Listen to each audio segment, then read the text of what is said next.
ఎవరైతే పిల్లలు వెళ్తారో ఆయన ఫ్రీగా గైడెన్స్ ఇస్తాడు. ఆయన ఇచ్చి అమెరికా వెళ్ళడానికి కానీ, లండన్ వెళ్ళడానికి కానీ, యూకే, ఆస్ట్రేలియా, న్యూజిలాండ్ ఇప్పుడు ట్రెండ్ ఉన్నది. పిల్లలందరికీ కూడా ఏమవుతారో బాబు అని అంటే ఇంతకుముందు టీచర్లు ఏది గవర్నమెంట్ జాబ్ అంటుంది, కానీ ఇప్పుడు అమెరికా వెళ్ళాలా, వచ్చేయాలి. కానీ చాలామంది బాధాకరమైన విషయం ఏంటంటే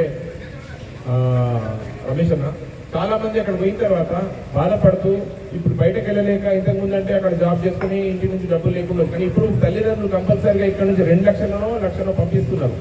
అక్కడ ఒక నెల గడవాలంటే 1.5 లక్షలు 2 లక్షలు ఖర్చు అవుతుంది. సో వాటిని కూడా తల్లిదండ్రులు తన ఎంతో కష్ట నష్టాల గురించి 20-30 లక్షలు పెట్టి లోన్ తీసుకొని పోయిన పిల్లలు మళ్ళీ తల్లిదండ్రులు ఎంతో భారంగా పరిణమిస్తారు. డబ్బులు పోయినా పర్వాలేదు, నా కొడుకు సేఫ్గా తిరిగి వస్తాడా లేదా అక్కడి నుంచి అనేది చాలా ఒక సమస్యాత్మకమైన ఒక ఇష్యూ జరుగుతుంది. కాబట్టి వాటిపైన, అలాగే మన యూత్లో చాలామంది ర్యాష్ డ్రైవింగ్ కానీ, హెల్మెట్ లేకుండా పోవడం కానీ, అరే ఇప్పుడే ఒక పిల్లగాడితో పోయిన యాక్సిడెంట్ జరిగింది అనేటువంటి చాలా సంఘటనలు చూస్తున్నాం. వాటిపైన అవేర్నెస్ కానీ, అండ్ ఇంకా ముఖ్యంగా డ్రగ్స్కి, అలాగే మాదక ద్రవ్యాలకు, ఇంకా ఇటువంటి వాటికి గంజాయికి అలవాటు పడుతున్నటువంటి మన పిల్లల్ని తల్లిదండ్రులు ఎవరైతే ఉన్నారో మీ ద్వారా నేను అప్పీల్ చేస్తున్నా. పిల్లగాడికి సంబంధించి ఏదైనా అనుమానాస్పద, ఎక్కువ నిద్రపోతున్నాడా, రాత్రి లేట్ అవర్స్ వరకు తెలుగుంటున్నాడా, ఎక్కువ ఫోన్లో ఉంటున్నాడా, విచిత్రంగా ప్రవర్తిస్తున్నాడా అనేది తల్లిదండ్రులు కంపల్సరీగా ఇప్పుడున్న విద్యార్థులు కానీ పిల్లల పైన కానీ ఒక అంకుశం, ఒక ఇబ్బందికరమైన అన్వేషించండి. వాళ్ళు ఎటువంటి దురలవాట్లకు లోన్ కాకుండా, ఇబ్బందికరమైన డిప్రెషన్లు ఉంటున్నారా, ఎప్పుడు చూసినా ఒక్కడే రూమ్లో ఉంటున్నాడా, చదువుకుంటున్నాడా అనేది ఖచ్చితంగా మీరు గమనిస్తూ ఉంటే తల్లిదండ్రులకు ఉన్న ప్రేమ నిజంగా. ఇంకోటి ఆడపిల్లల విషయంలో కూడా తల్లిదండ్రులను వాళ్ళు ఖచ్చితంగా మాట్లాడించండి. అమ్మ నువ్వు ఏం చదువుతున్నావు, నీకు ఫ్రెండ్స్ ఎవరెవరు ఉన్నారు, నీ మొబైల్ ఎట్లా వాడుతున్నావు, ఎక్కువసేపు వాడుతున్నావా, లేదంటే ఇంకా నువ్వు భయంతో ఉన్నావా, ఎవరైనా వేధిస్తున్నారా అనే అంశం పైన కూడా మనం దగ్గర ఉండడం వల్ల ఆడపిల్లలు కానీ ఎవరైనా వేధించినా కానీ డెఫినెట్గా వాళ్ళు తల్లిదండ్రుల ప్రేమకు అటాచ్మెంట్ పెరిగిన తర్వాత వాళ్ళు కూడా ఎటువంటి అఘాయిత్యాలకు కానీ ఆత్మహత్యలకు కానీ చేసుకోకుండా ఉంటారు. కాబట్టి మనం కూడా కాపాడుతున్న వాదం అయితే ఇక్కడ ఉన్నటువంటి యూత్ అందరు కూడా నేను విజ్ఞప్తి చేస్తున్నా, మీరు కూడా సమాజం పట్ల బాధ్యతగా ఉండండి. బండ్ల మీద ఎటో పోయి వచ్చేసి గణపతి చవితి నాడో, దసరా నాడో కార్యక్రమాలు కాకుండా సమాజానికి హితం ఆ ప్రోగ్రామ్స్ కార్యక్రమాలు చేస్తూ కూడా మన అక్క చెల్లెలను, మన విలేజర్స్ని, మన సొసైటీలో ఉన్న మెంబర్స్ని కూడా కన్వేషించండి. ఎవరైనా ఇబ్బందికరమైన పరిస్థితులు ఉన్నారా పెద్దవాళ్ళకి చెప్పండి. ఇక్కడ శ్రీనివాస్ గౌడ్ గారు, మా జడ్పీటీసీ గారు ఇక్కడ ఉన్నారు. వాళ్ళలో ఏదైనా ఇబ్బంది, వాళ్ళకి ఏదైనా జరగబోతుందని ఊహించినప్పుడు మాత్రం ఖచ్చితంగా మీరు ఎటువంటి పరిస్థితి అయినా ఒక అమ్మాయి, ఒక అబ్బాయి ప్రాణాలని కానీ వాళ్ళ యొక్క జీవితాల్ని కానీ కాపాడాల్సిన బాధ్యత ఉంది. కాబట్టి మీరందరూ కూడా చైతన్యవంతులు కండి. అలాగే మీ చుట్టుపక్కల నాకేం చేసేది వాళ్ళు ఎటుపోతే అనుకోకుండా సమాజం పట్ల మనం ఉంటున్నామంటే ఒక 100 కోట్ల నుంచి అడవిలో ఉండలేము. మనం ఇదే ఊర్లో ఉంటాం. ఇక్కడ ఉన్న ప్రతి వ్యక్తి 5 కోట్లు సంపాదించినా 10 కోట్లు ఈ విలేజ్ ఇక్కడ హోటల్ కాడికి వచ్చి ఛాయ్ తాగితే వాళ్ళకి సంతోషం అనిపిస్తుంది. అంతే తప్ప హైదరాబాద్ పోయి కోంపల్లిలో ఆడనో పోయినా టిఫిన్ చేసి అదే రూమ్లో ఉండమంటే ఎవ్వరు ఉండరు. తన యొక్క నచ్చినటువంటి ప్లేస్ ఏదైతే ఉంటుందో అక్కడనే మనం జీవితాన్ని గడుపుతారు. కాబట్టి సమాజం పట్ల మీరున్న బాధ్యతను చాటుకోండి. అండ్ మా యొక్క కార్యక్రమాలను కానీ మాకు ఫౌండేషన్తో టచ్లో ఉండండి. ఎప్పుడైనా మీకు ఏ అవసరం ఉన్నా కానీ విద్యార్థులకు సంబంధించిన ఫీజెస్ కానీ, ఏదైనా గైడెన్స్ కానీ, హైదరాబాద్కి సంబంధించిన కానీ, విదేశీ విద్యలకు కానీ, లేదంటే కెరీర్కి సంబంధించిన గైడెన్స్ కానీ, కమ్యూనికేషన్ స్కిల్స్కి సంబంధించింది కానీ నేను ఆర్మూర్లోనే ఉంటాను. మోర్ సూపర్ మార్కెట్ వెనుక మా ఆఫీసు. సురేష్ అన్న, రామచందర్ అన్న, రాజ్ కుమార్, సీను అంటారు. ఒక పెద్ద మనిషిని అడిగితే మీ కొడుకులు ఏం చేస్తున్నారంటారు. అంటే ఎక్కడ కూడా డబ్బు ప్రస్తావన రాలేదు. కేవలం మనిషి యొక్క ఐడెంటిటీ వచ్చింది. ఒక కీర్తి కోసం మనిషి బతుకుతాడు అనే ఒక కాన్సెప్ట్లో తన ఉన్న జీవితంలో ఎంతో కొంత మంచి ప్రపంచానికి కానీ, తన తోటి సమాజానికి కానీ, తన చుట్టుపక్కల ఉన్న వ్యక్తులను చూసుకొని నడవడమే జీవితం. మానవ జాతి అదే చెప్తుంది. స్ట్రగుల్ ఫర్ ఎగ్జిస్టెన్స్, మనుగడ కొరకు పోరాటం సాగించడం. మనం ఉన్నాం ఈరోజు, ఏదో ఒక రోజు మనం ఇబ్బందికరమైన పరిస్థితులకు వెళ్ళిపోతాం. మనం అయినా కానీ డబ్బు కోసమో ఇంకా దేనికోసమో పాకులాడడం అని కాకుండా ఒక కీర్తి. ఇప్పుడు మా రాజ్ కుమార్ ఉన్నాడు, ఆయన ఒక కార్యక్రమం చేస్తున్నాడు అని అంటే ఎందుకోసం చేస్తాడు? ఒక ఐడెంటిటీ. నా వల్ల ఆయన నేనే గొప్ప అని కాదు, అక్కడ నా వల్ల ఒక నలుగురికి ఒక ఇన్స్పిరేషన్ రావాలా, నలుగురికి సేవ చేయాలనే కార్యక్రమం ఉంటుంది. మానవ సేవయే మాధవ సేవ అంటారు తమలు. ప్రార్థించే పెదాల కంటే సహాయం చేసే చేతులు గొప్పవే అని. జనరల్గా కొంతమంది చాలా మంది పూజలు చేస్తారు కానీ బయటకు వచ్చిన తర్వాత ఒక భిక్షగాడు ఏదైనా అడుగుతుంటే ఏ పురాణం అంటారు. లోపల పూజ చేసింది ఏంటి? సాటి వ్యక్తిని ప్రేమ చేయు, నీకు వీలైతే సహాయం చేయు. సామ్రాజ్యాధినేతగా తెలిసిన తర్వాత లాస్ట్కి ఏం జరిగింది?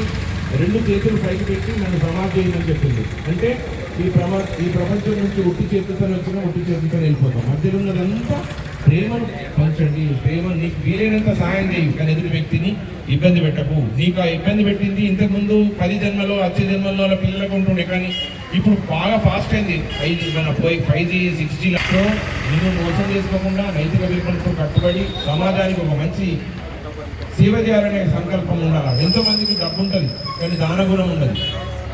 అటువంటి దానగుణం కలగాలన్న ఉద్దేశంతో ఈ డబ్బు సంపాదించేది ఎప్పటికి కూడా శాశ్వతం కాదు. నేను నలుగురు గుర్తు చేయాలి. సీరన్ ఉన్నాడు, ప్రకాశన్ ఉన్నాడు, 6 దాకా వస్తాడు, అక్కడి నుంచి రిలేషన్స్ పెంచుకున్నాడు, ఇంతమంది వచ్చిండ్రు అని అంటే కారణం ఏంటి? ఆయన దగ్గర మంచితనం ఉంటుంది.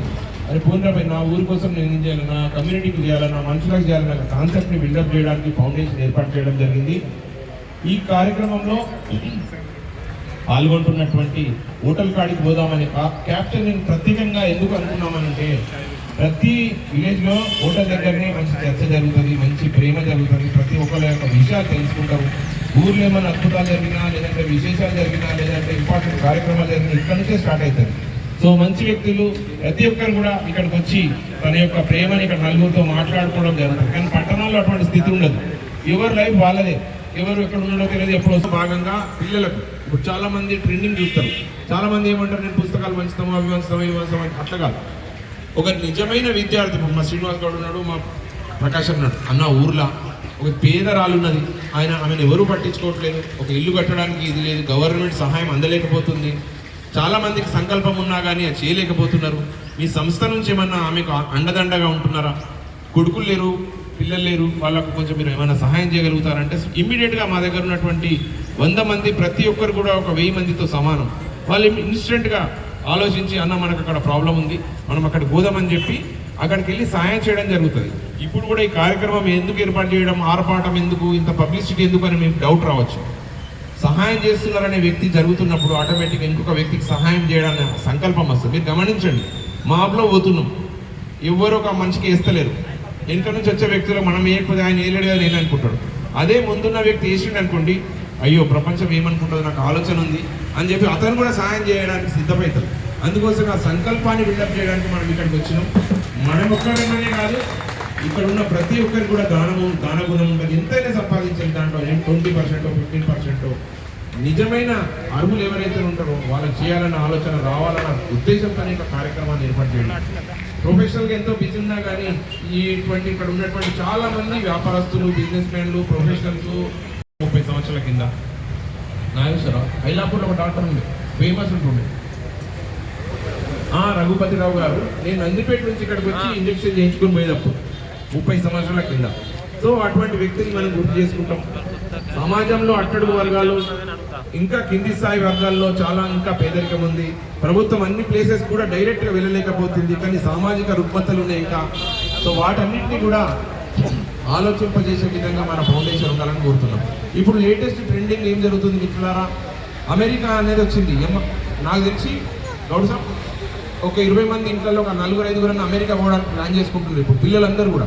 సో అమెరికా పోయిన తర్వాత ఇప్పుడు ట్రంప్ ఎఫెక్ట్ వచ్చింది. అక్కడ H1 అంటే ఏంది, F1 అంటే ఏంది, H1 అంటే ఏంది, H1B అంటే ఏంది, B1 B2 అంటే ఏంది చాలా మందికి తెలియదు. పిల్లలు ఇక్కడ నుంచి అమెరికా వెళ్ళిపోతున్నారు. అక్కడ యూనివర్సిటీలో ఉద్యోగాలు చేస్తున్నారు, చదువుకొని మళ్ళీ పార్ట్ టైంగా చేసుకొని. ఇంతకుముందు ఫ్రీ ఉండే, ఇప్పుడు చాలామంది చట్టబద్ధంగా ఏవైతే ఇవి పేపర్స్ లేవో వాళ్ళందరూ కూడా మళ్ళీ బయటకి రావాలా, ఇండియాకు నిర్దాక్షిణ్యంగా పంపిస్తున్నారని ఒక సంచలనమైన వార్తలు బయటకు వస్తున్నాయి. సో అటువంటి దాంట్లో ఇప్పుడున్న పరిస్థితులలో మా యొక్క ఫౌండేషన్ ఉన్నత విద్యకు సంబంధించింది కానీ హైయర్ ఎడ్యుకేషన్కి ఎట్లా వెళ్ళాలా, ఇప్పుడున్న ట్రెండ్లో ఎలా ఉంది అనేది మాదొక నంబర్ ఉంటుంది. ఆ నంబర్కి మీరు కాల్ చేయొచ్చు.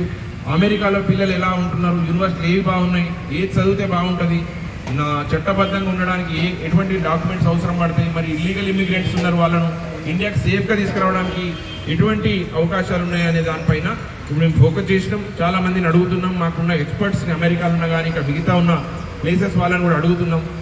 అక్కడ ఉన్నటువంటి ఇప్పుడు అంకాపూర్ అనే విలేజ్లో 95% అవన్నా సురేష్ అన్న 95% అమెరికాలో ఉంటున్నారు. కానీ అక్కడ పిల్లలు ఉద్యోగాలు ఎడ్యుకేషన్ అయిపోయిన తర్వాత ఉద్యోగాలు చేయడానికి కొంచెం ఇబ్బందికరం. ఇంతకుముందు 20 గంటలు పనిచేసేది కాకుండా 100 గంటలు పనిచేసినా ఏమనకపోతుంది. ఇప్పుడు ఆ చట్టాలలో ఏం మార్పు జరిగింది అనేది ఏమీ లేదు, కొత్తగా ఏమీ లేదు.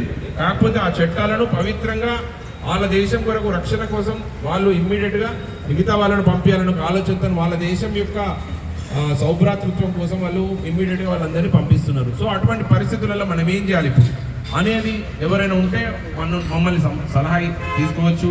మరి ఇప్పుడు ఇమ్మీడియట్గా అమెరికా పోవడానికి ఎవరైనా సిద్ధంగా ఉన్నారు అని అంటే వాళ్ళు పోవడం ఇప్పుడు కరెక్ట్ టైమా కాదా, ఈ ఎడ్యుకేషన్ ఇప్పుడు ఉంటుందా లేదా, ఐటీ సెక్టర్ ఎట్లుంటుంది, అమెరికాలో ఏ రకమైన విద్యా విధానాలు ఉన్నాయి, చట్టాలు ఏ రకంగా అమల్లో ఉన్నాయి, వాటిని ఇప్పుడు ఏ రకంగా మనం వేరీ చేసుకుని ముందుకోవాలనే ఒక సంకల్పంతో మేము ప్రజల యొక్క శ్రేయస్సు, కొంతమందికి పక్కింటనే ఒక మంచి పర్సన్ ఉంటాడు కానీ తెలియడు, ఫౌండేషన్ ద్వారా మీ అందరికీ కూడా హెల్ప్ఫుల్గా ఉండేటట్టు మా శ్రీనివాస్ గౌడ్ గారు కానీ మా ప్రకాష్ గారు కానీ మీ విలేజెస్లో మేము మీ ద్వారా మనకు వచ్చిన పాత్రికేయుల మిత్రుల ద్వారా విజ్ఞప్తి చేస్తున్నా, మంచి విధానాలు, న్యాయబద్ధమైన విధానాల ద్వారా పిల్లలు అక్కడికి పోవడానికి, అలాగే 20 అవర్స్ ఏదైతే వీక్లీ 20 అవర్స్ ఏదైతే ఉన్నదో ఆ చట్టం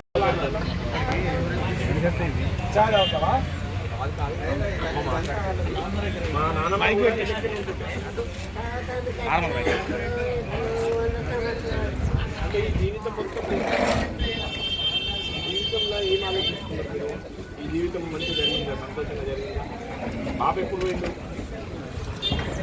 తాత ఎప్పుడుందే ఇది ఉన్నది, ఎన్నేళ్ళ కింద, బెంగళూరా, మద్రాసా, అమెరికాలో ఐలాపూర్ గ్రామానికి ఈఆర్ ఫౌండేషన్ తరఫు నుంచి మా ఫౌండేషన్ సభ్యులందరూ, గౌరవ సభ్యులందరూ కూడా ఇక్కడ రావడం జరిగింది. ఫౌండేషన్ యొక్క కార్యక్రమాల్లో భాగంగా హోటల్ కాడికి పోదాం, జనంతో కలుద్దాం, మమేకం అవుదాం అనే ఒక శీర్షికతో ఈరోజు ఈ యొక్క ప్రాంతాన్ని ఎంచుకోవడం జరిగింది. మా నేటివ్ ప్లేస్ అయినటువంటి నందిపేటలో మేము పుట్టి పెరిగినటువంటి ప్రాంతం, గోదావరి పరివాహక ప్రాంతంలో పాటు ఇక్కడ ఉన్నటువంటి వ్యక్తులందరికీ కూడా కలవాలన్న సంకల్పం. వృత్తిపరంగా నేను చార్టెడ్ అకౌంటెంట్ అయినా కానీ సమాజం పట్ల నిబద్ధత కలిగిన వ్యక్తులను అందరినీ క్రోడీకరించి అందరినీ కూర్చోబెట్టి ఈ రకమైన ఫౌండేషన్ల యాక్టివిటీస్ అంటే ఏంటి అని అడిగారు. సో విద్యార్థులకు కానీ, ఉన్నత విద్యకు కానీ, లేదంటే గైడెన్స్ కానీ, ఫర్దర్ ఎడ్యుకేషన్ కానీ, కెరీర్ గైడెన్స్ కానీ చేద్దామన్న ఆలోచన. అలాగే సమాజంలో ఉన్నటువంటి రుగ్మతలు ఏవైతే ఉన్నాయో వాటిని కూడా మనం వంతు ప్రజలను చైతన్యపరచాలని, అలాగే ఆడపిల్లల పట్ల, ఆడవాళ్ళ పట్ల ఏదైతే అకృత్యాలు జరుగుతున్నాయో వాటిపైన మనం ఏ రకంగా సంఘటితంగా ఉండి పోరాడాలనే విషయంపైన మేము ఫౌండేషన్ యొక్క మెయిన్ ఆబ్జెక్ట్స్ని పొందుపరుచుకున్నాం. దాంట్లో భాగంగా ఈరోజు మా యొక్క ఐలాపూర్ గ్రామంలో మాకు శ్రీనివాస్ గౌడ్ గారు అండ్ ప్రకాష్ అన్న గారు, అలాగే జెడ్పీటీసీ గారు, మిగతా పెద్దలందరూ కూడా మమ్మల్ని సాధారణంగా ఇక్కడ ఆహ్వానించడం జరిగింది. మేము కూడా ఇక్కడ చాలామంది యువతతో మాట్లాడినాం, చాలామంది యూత్ అంతా కూడా ఇక్కడికి రావడం జరిగింది. వారు మాట్లాడుతున్నంతసేపు వాళ్ళు కూడా సమాజం పట్ల మనకున్న బాధ్యత ఏందో నేను కూడా వివరించడం జరిగింది. మనం ఎంత సంపాదించిందని కాదు, సమాజంలో మనం ఎంత కీర్తి సంపాదించినాం, ఎంతవరకు ఎంతమంది సహాయం చేసినాం అనేది ముఖ్యమైన విషయంగా నేను భావిస్తాను. మా మిత్రులందరూ, ఫౌండేషన్ మిత్రులందరూ కూడా దీనికి ఏకీభవించి అందరూ కూడా ఒక యూనిక్ థాట్తోని జనరల్గా ఏదో ప్రోగ్రామ్ చేసినట్టు కాకుండా జనం యొక్క గుండెలకు వెళ్ళాలనే ఒక సంకల్పంతో ఈ మధ్య విద్యార్థుల్లో చదువు పట్ల నిరాశ కానీ, చదువు పట్ల టెన్షన్ వల్ల కానీ డిప్రెషన్కు లోనై చాలా చోట్ల పిల్లలు ఆత్మహత్యలు చేసుకుంటున్నారు. సో అటువంటి పిల్లల్ని ఈ మధ్య నేను చాలామందిని చూసాం కాబట్టి ఇక్కడ ఉన్న యూత్ అందరితో మాట్లాడితే వాళ్ళు ఏమన్నారంటే ఇటువంటివి జరుగుతున్నాయి కానీ గమనించట్లేదు. నేనేమన్నానంటే మన సభ్యుల అభిప్రాయం కూడా అదే. తల్లిదండ్రులు ఒకవేళ పిల్లగాడు డిఫరెంట్గా బిహేవ్ చేస్తున్నాడు, ఏదో రకమైన ఒంటరిగా కూర్చున్నాడు, రూమ్లోకి వెళ్ళి తలపెట్టుకొని కూర్చుంటున్నాడు అంటే ఆ పిల్లవాడి మీద కానీ, ఆ అమ్మాయి మీద కానీ ఒక నజరేసి ఉంచడం వల్ల వాళ్ళు ఏ రకంగా ఆలోచిస్తున్నారు, వాళ్ళని దగ్గరగా కూర్చోబెట్టుకొని మాట్లాడడం వల్ల వాళ్ళ యొక్క ఏదైనా బాధలు కానీ, ఇబ్బందులు కానీ ఉంటే ఇమ్మీడియట్గా మనం సెట్ చేయొచ్చు. వాళ్ళను ఏదైనా అఘాయిత్యాలకు పాల్పడకుండా కాపాడవచ్చు అనే ఒక సంకల్పం. అలాగే ఇప్పుడు అమెరికాలోనూ ట్రెండ్ అవుతున్నటువంటి ట్రంప్ గారి యొక్క ఎఫెక్ట్ వల్ల చాలామంది విద్యార్థులు, మనకు 100కి 20-30% మంది ఏం చేస్తారో బాబు అంటే అమెరికా వెళ్ళి నేను స్థిరపడతాను, మా తల్లిదండ్రులను మంచి పేరు తీసుకొస్తాను అంటున్నారు. కాబట్టి ఈ మధ్య ఉన్న చట్టాలు ఏవైతే ఉన్నాయో వాటిని ఇంప్లిమెంటేషన్ చాలా ఎక్కువ మొత్తంలో ఇండియన్స్ని కానీ ఇంకా మిగతా వాళ్ళందరినీ కూడా వేరే వాళ్ళ సొంత దేశాలకు పంపిస్తున్నారు. ఇందులో భయపడాల్సింది ఏంది, భయపడని కూడా ఏంది, న్యాయపరమైన అంశాలు ఏంటి, H1B అంటే ఏంది, F1 అంటే ఏంది, అనే అంశం పైన మేము పిల్లలందరికీ కూడా అవేర్నెస్ ప్రోగ్రామ్ చేయాలని అనుకుంటున్నాం. అలాగే ఫౌండేషన్ యొక్క ఆఫీస్ ఏదైతే ఆర్మూర్లో ఉందో దాంట్లో మంచి ఎక్స్పర్ట్స్తో మాట్లాడిస్తూ పిల్లలు ఇప్పుడు అమెరికా వెళ్ళవచ్చా వెళ్ళరాదా, వాళ్ళు ఇప్పుడు మళ్ళీ ఫర్దర్ స్టడీస్కి అమెరికాకి వెళ్తే ఏమి ఇబ్బందులు ఎదుర్కోవాలా, ఏమేమి కాగితాలు తీసుకెళ్ళాలి, ఏమి న్యాయబద్ధమైన చట్టపరమైన అంశాలను ఏ రకంగా ఎదుర్కొంటామనే అంశం పైన వాళ్ళందరికీ కూడా మాకు తోచినంతగా మేము సహాయం చేస్తున్నాం. అలాగే పిల్లలకు కెరీర్ గైడెన్స్, ఇప్పుడు ఐటీ సెక్టర్ ఎలా ఉంది, మెడికల్ ఫీల్డ్ బాగుందా, కామర్స్ ఫీల్డ్ బాగుందా, ఇంకా ఏ రంగంలోకి వెళ్తే బాగుంటుంది అన్న దానిపైన కూడా ఎక్స్పర్ట్స్తోని వాళ్ళకి మాట్లాడిస్తూ, పట్టణాల్లో అయితే నార్మల్గా చాలామంది ఉంటారు, వాళ్ళకి గైడెన్స్ సెంటర్స్ ఉంటాయి, కెరీర్ సెంటర్స్ ఉంటాయి, అలాగే కన్సల్టెన్సీ సర్వీసెస్ ఉంటాయి. కానీ పల్లెటూరులో ఉన్నటువంటి పిల్లలకు పాపం వాళ్ళ స్తోమత లేకను, నెట్వర్క్ లేకను, వాళ్ళకు ఆలోచన లేకను, సంబంధాలు ఎక్కువగా లేకపోవడం వలన వాళ్ళు ఇబ్బందులు గురవుతారన్న ఉద్దేశంతో పల్లె ప్రాంతాలను ఎన్నుకున్నాం. ఇక్కడ ఉన్నటువంటి యువతకు కానీ పెద్దలందరూ కూడా మేము కూడా వివరించడం జరిగింది. అమెరికా వెళ్ళాలనే పిల్లోడికి ఉంటుంది, కానీ ఏ రకంగా వెళ్ళాలా, డైరెక్ట్ డబ్బులే ఖర్చు కావాలన్నా, బాగా డబ్బున్నోళ్ళే వెళ్తారా అనేది కాకుండా బ్యాంకు ద్వారా కొన్ని సహాయం చేసే సంస్థలు ఉన్నాయి. అలాగే ఆ పిల్లలకు ఏ కోర్స్ ఎంచుకుంటే బాగుంటుంది, అమెరికాలో ఏ యూనివర్సిటీ ఎంచుకుంటే బాగుంటుంది, అక్కడికి వెళ్ళిన తర్వాత ఫర్దర్గా ఉద్యోగం ఎలా సంపాదించాలి, సంపాదించిన తర్వాత చట్టపరమైన యూనివర్సిటీలో చదువుతూ ఎన్ని గంటలు 20 గంటలు పనిచేయాలి, ఎంత పనిచేయాలి అనేది వాళ్ళకు ఒక స్థిరమైన అభిప్రాయాన్ని కలిగించి ఇక్కడికి పంపించడం వల్ల ఇబ్బందులు లేకుంటుంది. ఇప్పుడు చాలామంది తల్లిదండ్రులను చూస్తున్నాం, వాళ్ళ ఇంటి నుంచి 1-2 లక్షల రూపాయలు పిల్లలకు అక్కడ మెయింటెనెన్స్ కోసం పంపిస్తున్నారు. వాళ్ళు ఏమనుకున్నారంటే అక్కడ చదువుకుంటూ పనిచేయచ్చు అని అనుకున్నారు, కానీ పరిస్థితులు మారిపోయినాయి. అమెరికా చట్టాలను గట్టిగా ఇంప్లిమెంట్ చేస్తున్నారు కాబట్టి మీరందరికీ ఇబ్బందికరమైన అంశాలని అందరినీ పంపిస్తారా, కొందరిని పంపిస్తారనే సంశయం కూడా ఉంది. కాబట్టి మాకు సంప్రదించడం వల్ల మాకున్న న్యాయపరమైన కానీ ఇంకా ఎక్స్పర్ట్స్ ఎవరైతే ఉన్నారో వాళ్ళందరూ కూడా మంచిగా వాళ్ళ ఆపన్నులకు ఆదుకునే విధంగా ఫౌండేషన్ ఉంటుంది. అలాగే మన సమాజంలో ఒక పట్టి పీడిస్తున్నటువంటి డ్రగ్స్ ఇవైతే ఉన్నాయో మాదక ద్రవ్యాల వినియోగం యూత్ చాలా అట్రాక్ట్ అవుతున్నట్టు తెలిసింది. ఇంతకుముందు ఎక్కడో జరుగుతుండే అని ఉన్నాం, కానీ మన పల్లె ప్రాంతాలకు కూడా ఇటువంటి యొక్క మహమ్మారి విస్తరించినట్టు తెలిసింది. కాబట్టి దానిపైన కూడా అవగాహన ఏర్పరచాలని చెప్పి యువతను కానీ ముఖ్యంగా తల్లిదండ్రులను, ఆ పిల్లోడు ఏ రకంగా పోతున్నాడు, బండి మీద ఎలా పోతున్నాడు, అతను ఎవరితోనూ స్నేహం చేస్తున్నాడు, ఎన్ని గంటలకు ఇంటికి వస్తున్నాడు, అతని ప్రవర్తనలో ఏమైనా మార్పు వచ్చిందా, ఒంటరిగా ఉంటున్నాడా, ఎక్కువ ఫాస్ట్గా బండి నడిపిస్తున్నాడా అనే అంశాలని కూడా తల్లిదండ్రులు గమనించాలి. వాళ్ళ పట్ల ఒక దృష్టి పెడితే డెఫినెట్గా మార్చుకునే అవకాశం ఉంటుంది. ఎందుకంటే ఫ్యూచర్ భారతదేశం యువత పైన ఆధారపడ్డ ఉన్నది. అలాగే అమ్మాయిల పట్ల కానీ స్త్రీల పట్ల కానీ సమాజంలో ఏమైనా ఏహభావం కానీ లేదంటే ఇబ్బంది చేయాలనే ఒక ఆలోచన ఎవరైనా ఉంటే కూడా వాళ్ళు అది మార్చుకోవాలని, మనం సంస్కృతి నైతిక విలువల్ని కాపాడుకుంటూ మన భారత జాతి సంస్కృతిని కాపాడాలని విద్యార్థులకు అలాగే యూత్ని కూడా ఎంకరేజ్ చేస్తూ మంచి ప్రోగ్రామ్స్, మంచి యాక్టివిటీసు, అలాగే సమాజం పట్ల బాధ్యతగా ఉండాలని వాళ్ళకు కూడా వివరించడం జరిగింది. వాళ్ళందరూ కూడా మంచి ఉద్దేశంతో, సహృదయంతో వాళ్ళందరూ కూడా మమ్మల్ని ఆహ్వానించారు. అట్లాగే మమ్మల్ని ఎంకరేజ్ చేస్తూ డెఫినెట్గా మీరు ఈ కార్యక్రమాలు చేయండి, నైతిక విలువలు పెంపొందించండి.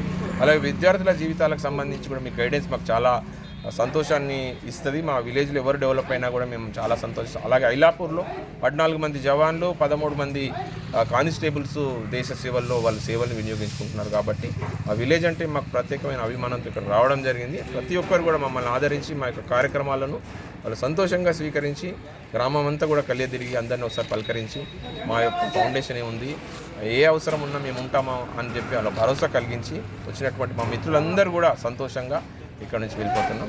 సో ఇటువంటి కార్యక్రమాలు మున్ముందు కూడా ఈఆర్ ఫౌండేషన్ ద్వారా చేస్తాం. సమాజానికి డైరెక్ట్గా ఉపకరించే అన్ని సామాజిక కార్యక్రమాలు. అలాగే ఇక్కడ ఇద్దరు చెయ్యి కాలు విరిగిపోయింది, మొత్తం తీసేశారంట.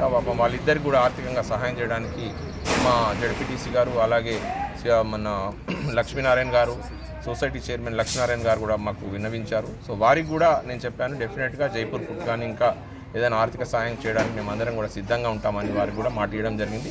అలాగే ఫర్దర్గా కూడా మంచి కార్యక్రమాల్లో మేము మున్ముందు నడుస్తామని, మమ్మల్ని అందరినీ కూడా ఎంకరేజ్ చేయాలని మీ అందరికీ కూడా మేము విన్నవిస్తూ ఫౌండేషన్ తరఫున కృతజ్ఞతలు. Thank you.